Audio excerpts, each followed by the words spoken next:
الشخير مرض، وبقى له النهارده تخصص كبير في الطب، وبقى له اساليب تشخيص، وبقى له اساليب علاج، لان العلماء كل يوم والتاني بيكتشفوا ان ليه علاقه بامراض كتيره جدا. الشخير وتوقف التنفس اثناء النوم ليه علاقه باضطرابات القلب، ليه علاقه بارتفاع ضغط الدم، ليه علاقه بتشوش الذهن، ليه علاقه بضعف الذاكره، ليه علاقه باضطرابات الجهاز الهضمي، ليه علاقه بمشاكل القولون العصبي، ليه علاقه بقرحه المعده، ليه علاقه بارتجاع الحمض المعدي وحموضه المعده، ليه علاقه بهشاشه العظم، ليه علاقه بمشاكل المفاصل والروماتيزم والام العضلات. يبقى اذا اللي نايم بيشخر ده مؤكد مش مبسوط. طيب هل الشخير ليه حل؟ طبعا، زي ما ليه تشخيص ليه علاج، والعلاجات بتاعته كتيرة جدا. تعالوا الأول ناخد فيلم نوريكم إزاي بيحصل الشخير، وفي حاجة بسيطة قوي بيستخدموها دكاترة السنان لمنع الشخير. معنا فيلم بيوضح لكم كيف يحدث الشخير وتوقف التنفس أثناء النوم.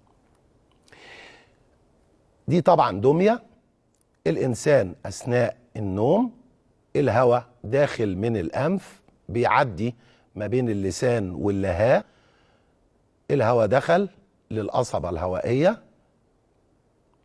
شايفين اللي فوق دي مدورة، دي اللهاه وسقف الحلق، والجزء الأحمر اللي في النص ده اللسان وعضلة اللسان ونسيج الفم الموجود.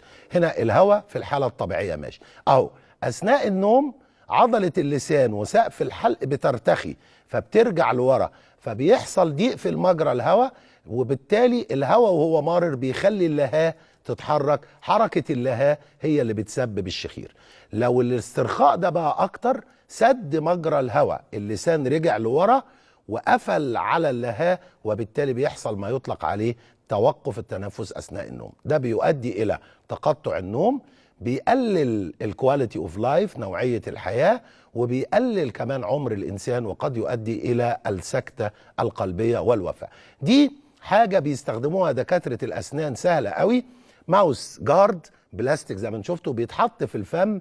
الهدف منه ان هو يزق عضلة اللسان والنسيج الرخو بتاع سقف الحلق لقدام، وبالتالي الهواء وهو مارر ما بيمرش على اللهاء، وبالتالي بيقل الشخير.